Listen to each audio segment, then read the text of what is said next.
This is BoomerLife on AlzhiemerSocietyBC.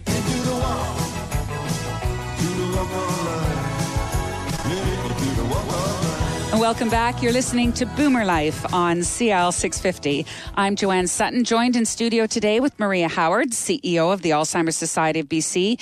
And Maria, we just heard from Carol Ann Young from the City of Vancouver about the Train the Trainer program to make Vancouver more dementia friendly.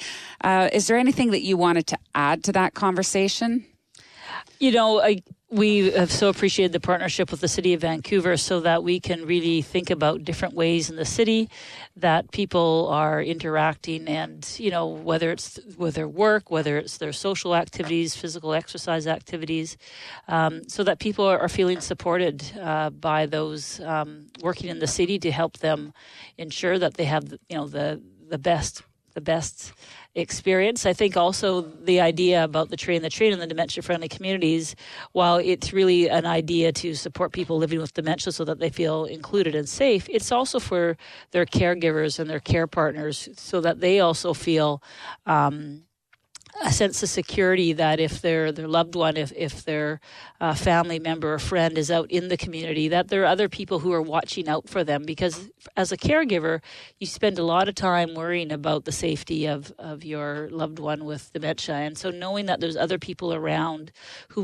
will reach out and help as opposed to ignore or maybe treat them in a different way gives a lot of sense of safety, which is really important. Mm-hmm. Safety is a big issue. I think it's a wonderful program, the Train the Trainer, and I know we'll be seeing more about that in the media as it unveils.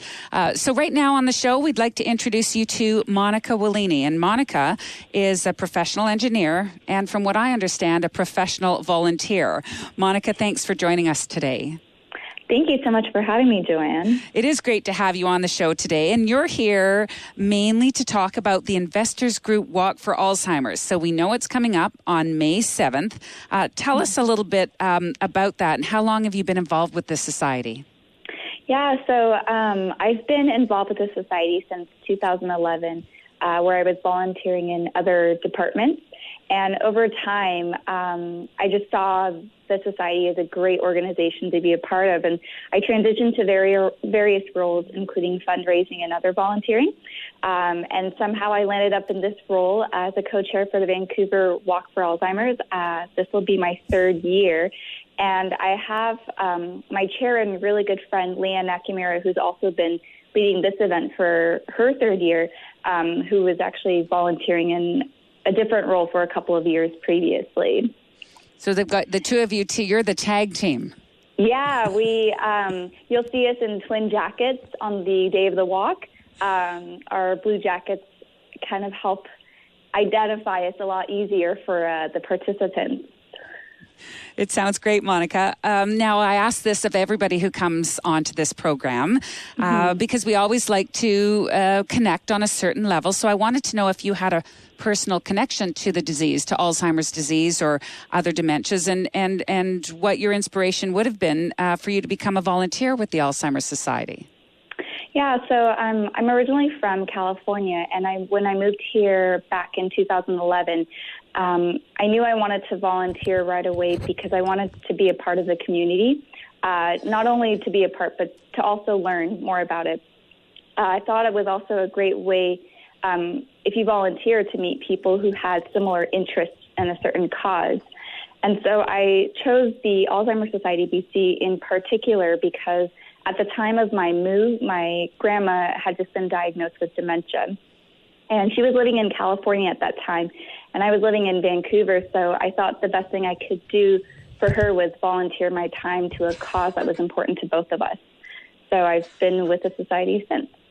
That sounds fantastic. Obviously, it's a natural fit for you. Yeah, it's one of those things where I knew caregiving is probably something I wish I could do more, but seeing the distance is a bit of a challenge. I thought, I could do something else with my time that'll be for her. Well, we thank you for joining our team at the Alzheimer's Society of BC. Maybe you could tell us a little bit about the walk this year, the Investors Group Walk for Alzheimer's. What can people expect? Oh, well, people should hopefully be getting the good sunny weather that we've been having in May, and also have a great time while supporting an amazing cause. We'll be having the Vancouver Walk at the Creekside Community Recreation Center in the Olympic Village for the second year in a row. The walk will be along the seawall, having amazing views of downtown Vancouver. And during that time, we'll also have some live entertainment, some refreshments, some really great prizes this year, and some face painting for the kids. And because our event is held at Olympic Village, at the Creekside Community Recreation Center, this is a great family event for not just parents, grandparents, kids, but also pets. So last year we had a lot of dogs come out to join us along the route, and each walk also honors someone in their community that's affected by this disease. And this year we're really fortunate to be honoring Spirit of the West lead singer John Mann and his wife Jill Dom. So coming out to this event, people can walk alongside them to show their support for this amazing couple and help us make memories matter at the event. Oh, that's so wonderful. We have had them as guests here on the show as well. Yeah, that's great. So what is your actual job? What is your actual role in the Investors Group Walk for Alzheimer's? So I'm a bit of a chameleon. I am the co-chair, so I work alongside with Leanne Nakamura as the leaders of the event. But I sort of fit in wherever we find gaps. So in this time, we needed someone to help coordinate our site a little bit more. So I'm working on the site coordination as well as leading the event. So I'll be working with a lot of people such as the city and also all the vendors or all the sponsors who come in and be able to coordinate the day of the event to make it run successful and smoothly and allow everyone to just have a good time. Well, it sounds like you've designed more of a social event rather than like a strenuous event. I'm not. I think some people might shy away thinking that they have to do a 5K or a 10K, or this isn't something someone has to train for. No, not at all. This is a really, really nice leisure walk along the seawall. It's really less than 4.5 kilometers.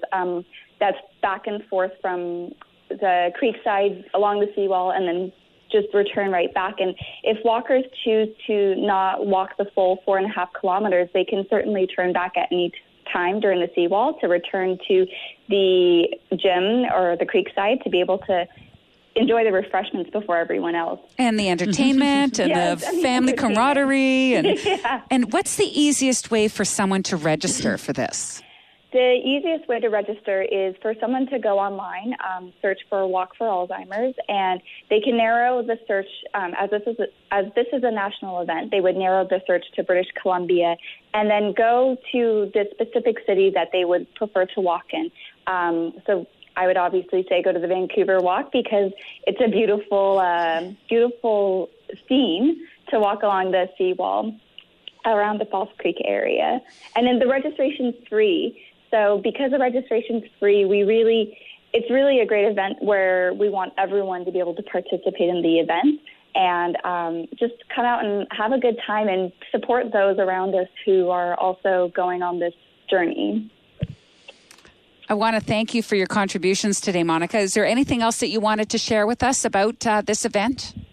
Yeah, one of the things I do want to share is that the Society is a really great organization that not only helps those who are on the dementia journey, but also provides a platform for passionate volunteers to make a difference in the community. And I really thank the Society for allowing me to spend my days and times with them to be able to help be a part of the community in my own little way. Well, I hope we get to meet you on May 7th. At the Investors Group Walk for Alzheimer's. Is there a way that we can recognize you other than being like the lead cheerleader of the day? Oh, it's our blue jackets, our bright blue jackets. The Society was so kind to give us some jackets to be able to help identify us really easily. And we'll be Leanne and I will be the two women around with our blue jackets all around the gym and the seawall, so they can find us that way. Monica Willini, thank you so much for joining us today, and best of luck with this event. Thanks so much. I appreciate it. The Investors Group Walk for Alzheimer's, May 7th this year. You heard it. Mark it down in your calendar. I just want to say a simple thanks to all of our guests today and their contributions to the show about helping create a dementia-friendly society.